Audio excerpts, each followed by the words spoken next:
ಕನ್ನಡ ಇಂಡಸ್ಟ್ರಿಯಲ್ಲಿ ನಮ್ಮ ಕನ್ನಡದವರೇ ಇಲ್ಲ. ಸೀನಿಯರ್ಗಳು ನಮ್ಮನ್ನು ತುಳಿಯೋದು, ಈ ರಾಜಕೀಯ ಜಾಸ್ತಿ. 16 ಜನಕ್ಕೆ ಮೇಕಪ್ ಹಾಕಿದ್ರು, ಮೇಕಪ್ ಆಗ್ತಾನೆ ಮೇಕಪ್ ಹಾಕ್ದೇನೆ ಚೆನ್ನೈಯಲ್ಲಿ ರಾತ್ರಿ ಫೋನ್ ಬಂತು, ಬೆಳಿಗ್ಗೆ 9 ಗಂಟೆ ಫ್ಲೈಟಲ್ಲಿ ಬಂದರು, JP ನಗರದಲ್ಲಿ ಶೂಟಿಂಗ್ ಮಾಡಿದ್ರು, ಎಲ್ಗೋ ಇವನು ಬೆಳ್ಳುಳ್ಳಿ. ನಾನೇ ಇವತ್ತು ಕಣ್ಣಲ್ಲಿ ನೀರು ಹಾಕ್ತೀನಿ, ಎಷ್ಟೋ ಸಲ ವೇದಿಕೆ ಹಿಂದೆ ಹೋಗಿ ಕಣ್ಣಲ್ಲಿ ನೀರು ಹಾಕಿದ್ದೀನಿ. ಇವತ್ತು ನಮ್ಮನ್ನು ಎಷ್ಟು ಜನ ತ್ಯಜಿಸ್ತಾ ಇದ್ರು ಗೊತ್ತಾ ಮೇಡಮ್? ಇವತ್ತು ಅವ್ರು ಅಂದವರೆಲ್ಲ ಹಂಗೆ ಇದ್ದಾರೆ. ಕೊಂಬೋ ಆಫರು, ಆ offer, 250 full meal, 190 full meals ಅಂತಾರೆ. ಆ ಪುಣ್ಯಾತ್ಮರಿಗೆ ನಾನು ಉತ್ಪೂರ್ವಕ ವಂದನೆ. ಕನ್ನಡ ಇಂಡಸ್ಟ್ರಿಯಲ್ಲಿ ನಮ್ಮ ಕನ್ನಡದವರೇ ಇರಲಿಲ್ಲ ಅವಾಗ್ಲೂ. ಅವಾಗೆಲ್ಲ ಬರುತ್ತೆ. ನಮ್ಮ ತಲೆ ಬಂದಿದ್ದು 89 ನಮ್ಮ ಕನ್ನಡ ತಮಿಳಿಯನ್ಸ್ ಜಾಸ್ತಿ ಇದ್ರು. ಆಮೇಲೆ ಸೀನಿಯರ್ಗಳು ನಮ್ಮನ್ನು ತುಳಿಯೋದು, ಈ ರಾಜಕೀಯ ಜಾಸ್ತಿ. ಇವನೇನು ಹಿಂಗಾಗ್ಬಿಟ್ಟ ಮಹಾರಾಷ್ಟ್ರೀಯ ಮೇಕಪ್ ತಂದಿಕ್ಕು. ನಮ್ಮವರೇ ಎಲ್ಲ ಎಲ್ಲಿ ಇಲ್ಲ ಮೇಡಮ್, ಅದು ನಮ್ಮವರೇ ನಮಗೆ ತಂದಿಕ್ತಾರೆ ಅಂತ ವಿಷಯ ಗೊತ್ತಾಯ್ತು. ನಮ್ಮವರೇ ನಮ್ಗೆ ಇಟ್ಟರು ಬಾಂಬು ಅಂತ ಗೊತ್ತಾಗಿತ್ತು. ಅನುಕೂಲಕ್ಕೊಬ್ಬ ಗಂಡ ಶೂಟಿಂಗು, ಅನುಕೂಲಪ್ಪ ಗಂಡರು, ನಾವಿಬ್ಬರು ನಮಗಿಬ್ಬರು ಶೂಟಿಂಗು. ಆ ಪಿಕ್ಚರ್ ನನಗೆ ಗೊತ್ತಾಗಿತ್ತು. ನಾನು ಅದಕ್ಕೆ ಮುಂಚೆ ಏನಾಗಿತ್ತು, ನಮ್ಮ ಮೇಡಮ್ 3 ಜಿಂದಾಲ್ಗೆ ಅಡ್ಮಿಟ್ ಆಗಿದ್ರು ಒಂದು 15 ಡೇಸು.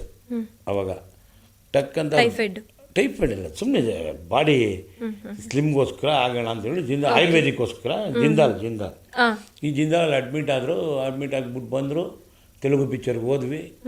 ಆ ಗ್ಯಾಪ್ಗಳಲ್ಲಿ ಏನು ಮಾಡಿದ್ದೆ, ನಾನು ಒಂದು ಮೊಬೈಲ್ ಕ್ಯಾಂಟೀನ್ ಸ್ಟಾರ್ಟ್ ಮಾಡಿದ್ದೆ.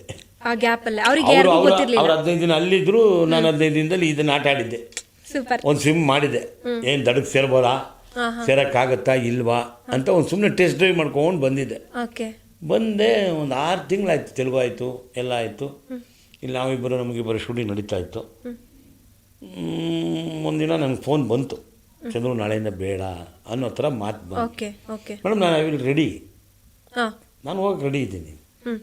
ನನಗೆ ನೀವು ಕೊಡಬೇಕಾದ ಪೇಮೆಂಟ್ ಕೇಳಲ್ಲ, ಏನು ಕೇಳಲ್ಲ. ನಮ್ಮ ಬಾಂಡಿಂಗ್ ಇದೆಯಾ, ನನಗೆ ಗೊತ್ತು ಏನು ರೀಸನ್ ಅಂತ, ನೀವೇನು ಬೇಜಾರು ಮಾಡ್ಕೋಬೇಡಿ. ನನಗೇನು ಬೇಜಾರಿಲ್ಲ. ನಾನು ಸಿನಿಮಾ ಬಿಟ್ಟೆ, ಹೋಟ್ಲು ಮಾಡಿದೆ. ತಿರ್ಗಾ 97 ಬಂದರು, ಕರ್ಕೊಂಡು ಹೋದರು. 4-5 ಪಿಕ್ಚರ್ ಕೆಲಸ ಮಾಡಿದೆ. ಮತ್ತೆ ಅದಾದಮೇಲೆ ಓನರ್ ಆಗಿಬಿಟ್ಟಿದ್ವಲ್ಲ, ಕೆಲಸ ಮಾಡೋಕ್ಕೆ ಆಗಲಿಲ್ಲ. ಇವತ್ತಿಗೂ ನಮ್ಮದು ಅವ್ರದ್ದು. ಅವ್ರ ಮನೇಲಿ, ನಮ್ಮ ಮನೇಲಿ ಏನೇ ಫಂಕ್ಷನ್ ಆದ್ರೆ ನಮ್ಮ ಮನೆಗೆ ಬರ್ತಾರೆ, ಅವ್ರ ಮನೇಲಿ ಏನೇ ಫಂಕ್ಷನ್ ಆದ್ರೆ ನನ್ನ ಕರೀತಾರೆ. ಇವತ್ತು ನಾವೊಂದು ಕುಟುಂಬ ಮೇಡಮ್. ಆ ಮನೆ ನಮ್ಮ ಮೇಡಮ್ ಅನ್ನೋದಕ್ಕಿಂತ ನನ್ನ ತಂಗಿ ಅನ್ಬೋದು. ಸೊ ನಾವು ಹೇಳಿದ ಮಾತೆಲ್ಲ ಕೇಳಿದ್ದಾರೆ. ಕಾರಣಾಂತರಗಳಿಂದ ತುಂಬ ಅವರಲ್ಲಿ ಒಳಮೋಸಗಳಾಗಿ ಅವ್ರಿಗೆ ಆಗಿದ್ದು ಬೇಜಾರಾಗುತ್ತೆ.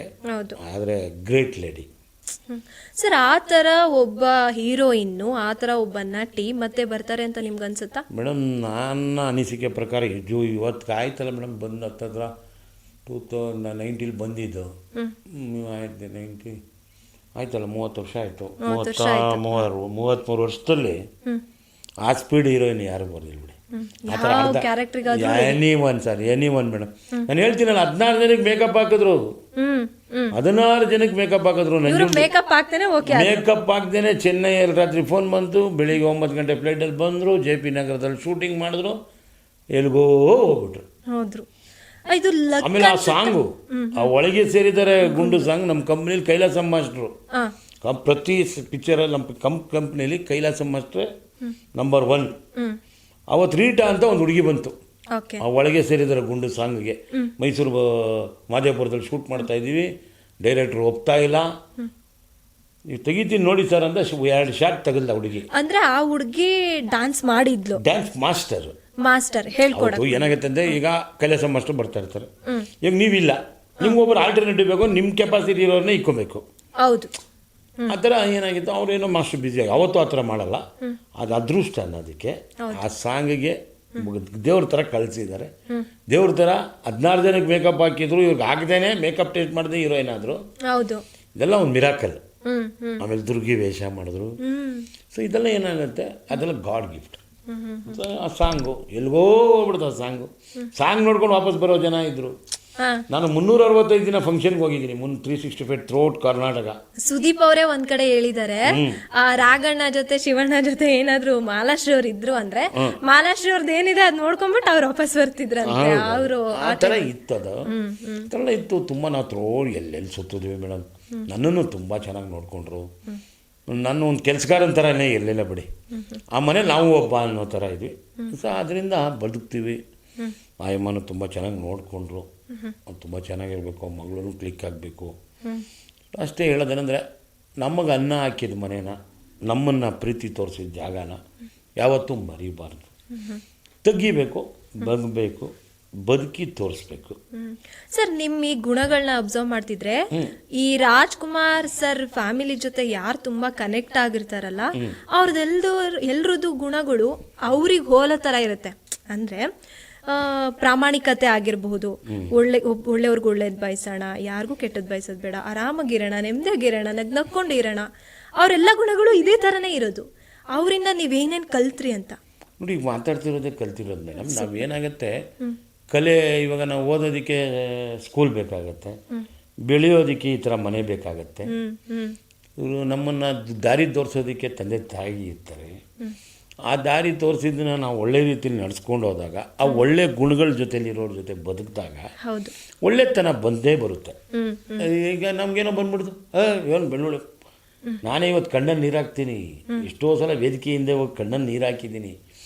ದೊಡ್ಡ ದೊಡ್ಡ ತಾಯಿಂದಿರು ಬಂದು ನನ್ನನ್ನು ತಪ್ಕೊಂಡು ಮಾತಾಡ, ಕಣಪ್ಪ ಎಷ್ಟು ನಮ್ಮ ಕಾಲದ ಅಡುಗೆ ಮಾಡ್ತಿದ್ದೆ ಅಲ್ಲ ಕಣಪ್ಪ, ಅಯ್ಯೋ ನನ್ನ ಮಗಳಿಗೆ ಅಡುಗೆನೇ ಬರ್ತಾಯಿಲ್ಲ ಕಣಪ್ಪ, ನೀನು ಟಿ ವಿ ನೋಡ್ಕೊಂಡು ಕಲ್ತ್ಕೊಂಡಿದ್ದೀನಿ ಕಣಪ್ಪ, ಈ ಥರ ಎಲ್ಲ ಒಂದೊಂದು ಮಾತುಗಳು ಕೇಳಿದಾಗ ಕಣ್ಣ ನೀರು ಬರುತ್ತೆ.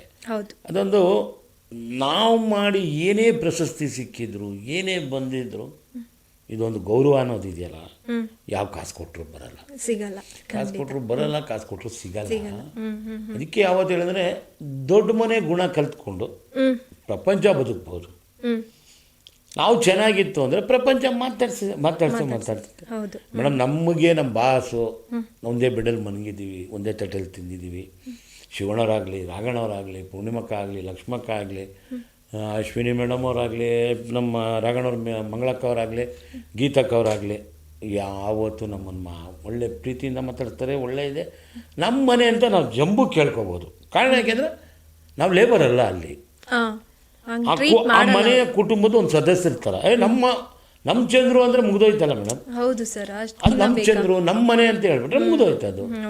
ಸೊ ನಮ್ಮ ಮನೆ ಏನಂದರೆ ಅದನ್ನೆಲ್ಲ ಕಾಪಾಡ್ಕೊಂಡು ಬಂದಿದ್ದೀವಿ, ಸಹನೆಯಿಂದ ನಡೆಸಿದ್ದೀವಿ.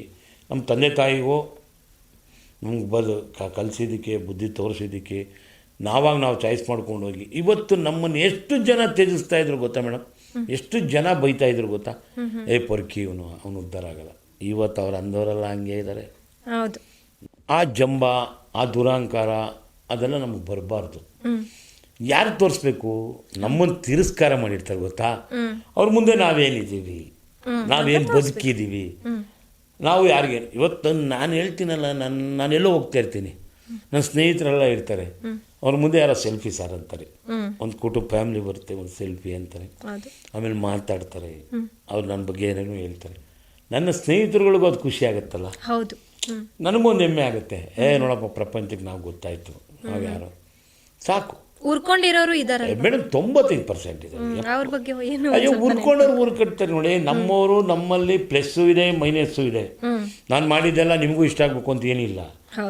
ಇದು ನೋಡಿ, 5 ಬೆರಳು, 5 ವಿಚಿತ್ರವಾಗಿರುತ್ತೆ, ಒಂದೊಂದು ಥರ ಇರುತ್ತೆ. ಹಂಗೆ ಒಬ್ಬೊಬ್ಬರ ಮನಸ್ಸು ಹಂಗಂಗೆ ಇರುತ್ತೆ. ನಾನು ಕರೆಕ್ಟಾಗಿದ್ದೀನಿ ಅಂತ ನನಗೆ 75% ಓಕೆ ಆದರೆ, ಇನ್ನು 25% ನಾವು ಯಾವುದೇ ಕಾರಣಕ್ಕೂ ತಗೋಬಾರ್ದು. ಸೂಪರ್. 100 ಕೊಡ್ತೀನಿ ಅನ್ನೋ ಮುಟ್ಟಾಳ ನನ್ನ ಮಗ ಅವನು. 100ಕ್ಕೆ 75 ಕೊಡ್ತೀನಿ ಅಂದರೆ ಸೋತು ಗೆಲ್ತೀನಿ ಅಂತ ಅರ್ಥ. ಈಗ ನಾನು ಮಾಡ್ತೀನಿ ಜಂಬಾಲ. ಈಗ ನಾನೇ ಹೇಳಿದೆ ಮೇಡಮ್, ನಾನು ಬರಬೇಕಾಗಿತ್ತು, ನಾನು ಸೊಪ್ಪು, ನಾನು ಅಡುಗೆ ಮಾಡಬೇಕಾಗಿತ್ತು, ನನಗೆ ಪ್ರಶಸ್ತಿ ಬರಬೇಕು, ಇಲ್ಲ. ಸಮುದ್ರ ಕಲೆಯ ಇದೆ, ಕಲ್ತ್ಕೊಳ್ಳೋಣ. ನಾನೇ ಇನ್ಸ್ಟಿಟ್ಯೂಟ್ಗೆ ಹೋಗ್ಬೇಕು ಅಂತಿದ್ದೀನಿ. ಒಂದು 100 ಅಡುಗೆ ಕಲಿಯೋಣ. ನಾವು ಯಾಕೆ ಯಾರಿಗೂ ಕಮ್ಮಿ ಇಲ್ಲ. ನಿಜವಾಗ್ಲೂ ಅನಿಸ್ತಿದೆ, ಸುಳ್ಳು ಹೇಳ್ತಾ ಇಲ್ಲ. ಯಾಕೆಂದರೆ ತಿಳ್ಕೊಂಡೋದಾಗಲೇ ತಾನೆ ಮೇಡಮ್ ತಿಳುವಳಿಕೆ ಬರೋದು. ನಾವು ದೊಡ್ಡ ಇಲ್ಲ ಪಾಪ. ನಮ್ಮ ಕೆಂಪಮ್ಮ ಮಾಡಿದ್ರು. ಕೆಂಪಮ್ಮನು ತುಂಬ ಒಳ್ಳೆ ಲೇಡಿ, ಶ್ರಮ ಪಡ್ತಾರೆ. ಅವ್ರ ಹೋಟ್ಲೆಲ್ಲ ಹೋಗಿ ನೋಡಿಬಿಟ್ರೆ, ಇವತ್ತು ಯಾವ್ಯಾವ ಸೋಂಬೇರಿಗಳವೋ ಅವ್ರು ಹೋಗೋ ಒಂದು ಸಲ ಎಮ್ಮ ಪಡೋ ಶ್ರಮ ನೋಡಿಬಿಟ್ರೆ ಅವರೆಲ್ಲ ಬುದ್ಧಿ ಕಲಿಬೇಕು. ಅಮ್ಮನ ಹತ್ರ ಕೆಲಸ ಇಲ್ಲ ಸರ್, ನಾವು ಕೆಲಸ ಮಾಡ್ತಿಲ್ಲ ಸರ್, ಕೆಲಸ ಸಿಗ್ತಾಯಿಲ್ಲ ಸರ್, ಸಂಬಳ ಕೊಡ್ತಾಯಿಲ್ಲ ಸರ್. ಹೋಗಿ ಅಂಥವ್ರ ಜೊತೆ ಹೋಗಿ 1-2 ದಿನ ನೋಡಿ, ಆ ಶ್ರಮ ನೋಡಿ. ಆ ಒಂದು ಹೆಣ್ಣೆಂಗ್ಸು ಅಷ್ಟು ಜನನ ನಿಭಾಯಿಸಿ ಆ ತೂಕದಲ್ಲಿ ಬದುಕ್ತಿದ್ದಾಳೆ ಅಂದರೆ ನಿಜ ಒಂದು ಸೆಲ್ಯೂಟ್ ಹೊಡಿಬೇಕು. ಅವರಷ್ಟೇ ಶ್ರಮ ಪಟ್ಟಿರ್ತಾರೆ. ಮೇಡಮ್ ಏನಿದೆ 30 ವರ್ಷ ಗಂಡ ಇಲ್ಲ, ಫುಟ್ಪಾತಲ್ಲಿ ಹೋಟ್ಲು ಮಾಡಿಕೊಂಡು ಸಫರ್ಗಳು ಮಾಡಿಕೊಂಡು ರಾಜಕೀಯದಲ್ಲಿ ಇಟ್ಕೊಂಡು ಎಲ್ಲರಿಗಳಿಗೂ ಇದು ಮಾಡಿ ಅವ್ರಿಗೇನು ಅನಿಸುತ್ತೆ?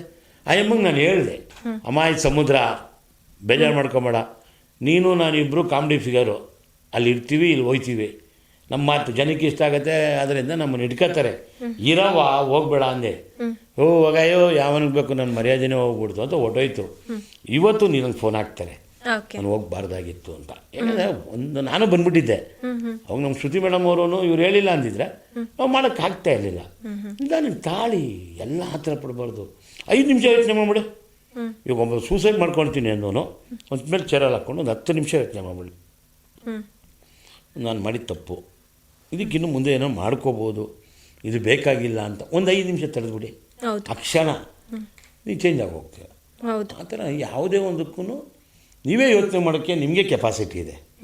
ಸ್ವಲ್ಪ ನೀವೇ ಯೋಚನೆ ಮಾಡಿ, ಒಂದು ಸೈಡಲ್ಲಿ ಕೂತ್ಕೊಳ್ಳಿ, 10 ಜನದ ಹತ್ರ ಕೇಳಿ, 10 ಜನದಲ್ಲಿ 6 ಜನದ್ದು ಏನು ಆನ್ಸರ್ ಬರುತ್ತೆ ಅದನ್ನಲ್ಲಿ ಒಂದು ತೊಗೊಂಡು ಮಾಡಿ. ಈಗ ನೀವು ನಾನು ಮಾಡಿದೆ ಕರೆಕ್ಟು, ನಾನೇ ಸೀದಾ ಅಂದರೆ ಯಾವುದೂ ಇಲ್ಲ ಮೇಡಮ್. ತುಂಬ ಎಲ್ಲರಿಗೂ ಹೇಳೋದೇನೆಂದರೆ ನಿಧಾನಕ್ಕೆ ಹೋಗಿ ಪ್ರಧಾನ. ನಾನು ಇವತ್ತು ಅನ್ನಂಗಿದ್ರೆ 100 ಹೋಟ್ಲುಗಳಿಗೆ ಫ್ರಾಂಚೈಸಿ ಕೊಡ್ಬೋದಾಗಿತ್ತು. ಯಾರು ಮಾಡಲ್ಲ. ಇವತ್ತೊಂದು 2 ದಿನ ಬಟ್ಟೆ ಒಗಿತಾರೆ, 3ನೇ ದಿನ ಟುಸ್ ಆಯ್ತಾರೆ. ಪಾಪ ಅಪ್ಪ ಅಮ್ಮನ ದುಡ್ಡು ಎತ್ಕೊಬರ್ತಾರೆ, ಆ ದುಡ್ಡು ಖಾಲಿ ಆಗೋವರೆಗೂ ಇರ್ತಾರೆ, ಇಲ್ಲವಾ ಲೋನ್ಗಳು ಕೊಡ್ತಾರೆ. ನಾನೇ ಬೇಜಾನ್ ಜನ ನೋಡಿದ್ದೀನಿ ಫ್ರಾಂಚೈಸಿ. ಇವತ್ತು ನೀವು ನೋಡಿರ್ಬೋದು 100 ಹೋಟ್ಲು ಓಪನ್ ಆಗುತ್ತೆ, 90 ಹೋಟ್ಲು ಮುಚ್ತಾರೆ, 10 ಹೋಟ್ಲು ಆಗುತ್ತೆ. ಇವಾಗ ಬೇರೆ ಈ ಕೋಂಬೋ ಆಫರು, ಆ offer 250 full meals, 190 full meals ಅಂತಾರೆ. ಆ ಪುಣ್ಯಾತ್ಮರಿಗೆ ನಾನು ಉತ್ಪೂರ್ವಕ ವಂದನೆಗಳು. ತುಂಬ ಕಷ್ಟ ಇದೆ ಮೇಡಮ್ ಇವತ್ತು. ರೇಟು ಎಲ್ಲ ಕಾಸ್ಟು ಹೈ ಆಗಿದೆ. ಮಾಡಬೇಡಿ ಆ ಥರ. ನಮ್ಮ ಪ್ರತಿಯೊಬ್ಬರಿಗೆ ಹೇಳೋದಂದರೆ ಒಳ್ಳೆ ರುಚಿ ಕೊಡಿ, ಒಳ್ಳೆ ಶುಚಿ ಕೊಡಿ, ಕರೆಕ್ಟಾಗಿ ಕಾಸಿಟ್ಟು ವ್ಯಾಪಾರ ಮಾಡಿ. ಈ ಕೋಂಬೋ ಮಾಡಿಕೊಂಡು ಏನೋ ಮಾಡಿ ಲಾಸ್ಟಲ್ಲಿ ಲಾಸ್ ಆದರೆ ನೀವೇ ಆಗೋದು. ತಿಂದವ್ರು ಯಾವತ್ತೂ ಲಾಸ್ ಆಗಲ್ಲ. ತಿನ್ನೋರು ಖುಷಿ ಪಡ್ತಾರೆ, ಲಾಸ್ ಆದ್ಮೇಲೆ ಮನೆಗೆ ಹೋಗ್ತಾರೆ. ಯಾರು ಹೋಗೋದು? ಈ ಥರ ಕೊಟ್ಟವರು ಅಷ್ಟೇ. ತುಂಬ ದಪ್ಪ ಇದ್ದೀರಾ, ಅದರಲ್ಲೂ ಯಾವುದೇ ಸೈಡ್ ಎಫೆಕ್ಟ್ ಇಂದ ಸಣ್ಣ ಆಗ್ಬೇಕಾ? ಎಷ್ಟೋ ಜನ ಹೇಳ್ತಾ ಇದ್ರಿ, ಸರ್ ನಾನು ಜಿಮ್ಗೆ ಹೋಗ್ತಾ ಇದ್ದೀನಿ ಆದ್ರೂ ಸಣ್ಣ ಆಗ್ತಾ ಇಲ್ಲ ಸರ್, ವರ್ಕೌಟ್ ಮಾಡ್ತಾ ಇದ್ದೀನಿ ಆದ್ರೂ ಸಣ್ಣ ಆಗ್ತಾ ಇಲ್ಲ ಅಂತ ಹೇಳ್ತಾ ಇದ್ರಲ್ಲ. 100% ಯಾವ ಜಿಮ್ಗೂ ಹೋಗ್ದಂಗೆ ವರ್ಕೌಟು ಮಾಡ್ದಂಗೆ ನೀವು ಸಣ್ಣ ಆಗ್ಬೋದು. ಪ್ರತಿದಿನ ಬೆಳಿಗ್ಗೆ ಸಂಜೆ 2 ಟೈಮ್ ನಮ್ಮ ಜೀನಿ ಸ್ಲಿಮ್ನ ಯೂಸ್ ಮಾಡಿ ಯಾವುದೇ ಸೈಡ್ ಎಫೆಕ್ಟ್ ಇಲ್ದಂಗೆ ನೀವು ಸಣ್ಣ ಆಗ್ತೀರಾ. ಯಾಕೆಂದ್ರೆ ಜೀನಿ ಸ್ಲಿಮ್ಮು ಒಂದು ಉತ್ತಮ ಆಹಾರ.